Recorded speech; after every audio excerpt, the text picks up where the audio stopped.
જય દ્વારકાધીશ, જય શ્રી રામ મિત્રો, તમારું સ્વાગત છે અમારી યુટ્યુબ ચેનલ ઉમેશ આહિર ઓફિશિયલમાં। આજના આ વિડીયોમાં આપણે વાત કરવાના છીએ કે મહીસાગર નદી ઉપર બનેલા ગંભીરા બ્રિજ વિશે, જે 9 જુલાઈ 2025ના રોજ ભાંગી પડ્યો છે।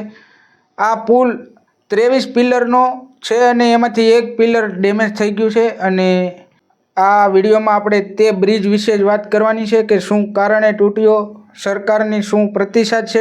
તારીખ 9 જુલાઈ 2025ના સવારે લગભગ 7:30 વાગ્યાની આસપાસ આ બ્રિજનો એક સ્લેબ તૂટ્યો અને આ બ્રિજ વડોદરા અને આણંદને જોડતો મુખ્ય રસ્તો છે।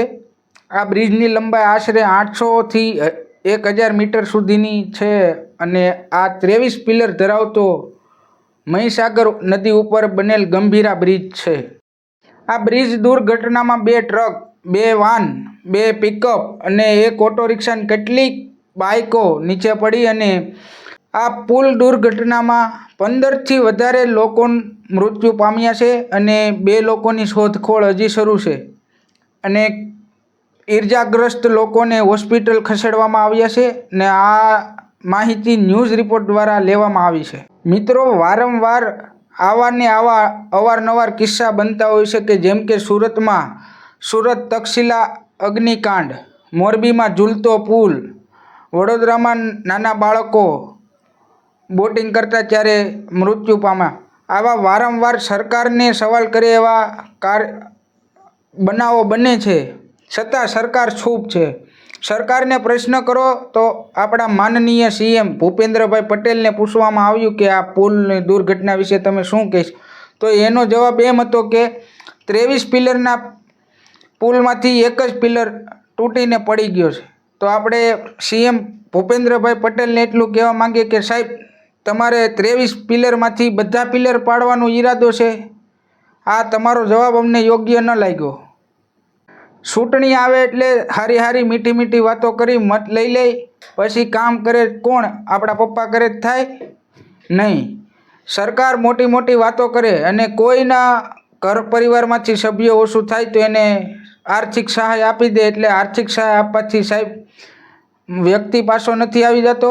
આપણે એ ઘટના બીજી વાર કોઈ સાથે બને નહીં એવા પગલાં લેવાની જરૂરિયાત છે। ખરેખર મિત્રો, આ વડોદરા અને આણંદને જોડતો મુખ્ય રસ્તો નહીં, પરંતુ જ્યારે હું ગામડે જાઉં છું ત્યારે પણ આ રસ્તા પરથી જ ચાલું છું અને આ હકીકત, આ બ્રિજની પરિસ્થિતિ એવી હતી કે કોઈ પણ 4 વ્હીલ કે 2 વ્હીલ કે કોઈ પણ વાહન હોય તે તેના બમ્પમાં કે આવી જાય એટલે 2 ફૂટથી ઉપર તો ઠેકડો મારે જ તે, એવો તો બ્રિજની હાલત હતી। પણ ત્યારે કોઈ અવાજ ઉઠાવે નહીં। આવો દુર્ઘટના કોઈ પણ બને એટલે તરત બધા અવાજ ઉઠાવે।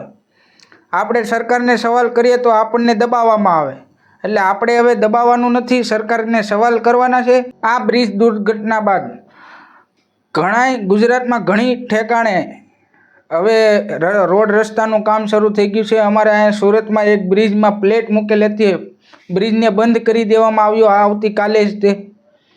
હવે બધાનું ધ્યાન જાય છે, હવે બીજી કોઈ દુર્ઘટના જાય તો આખું બધું ન્યા વયું જાય, બીજું મૂકી દે સાઈડમાં, ધ્યાન નથી આપવું કોઈને। અમારે આ કાપોદરાનો બંબા ગેટનો પુલ બંધ કર્યો પણ કાંઈ કર્યું નથી, ડામર પાથરી દે હારો, બસ 5 મહિના પછી એવો ને એવો। જો મિત્રો વિડીયો સારો લાગ્યો હોય તો લાઇક, કોમેન્ટ, શેર, સબસ્ક્રાઈબ કરવાનું ભૂલતા નહીં। આવા જ વિડીયો જોવા માટે અમારી ચેનલમાં બન્યા રહેજો। જય દ્વારકાધીશ, જય શ્રી રામ।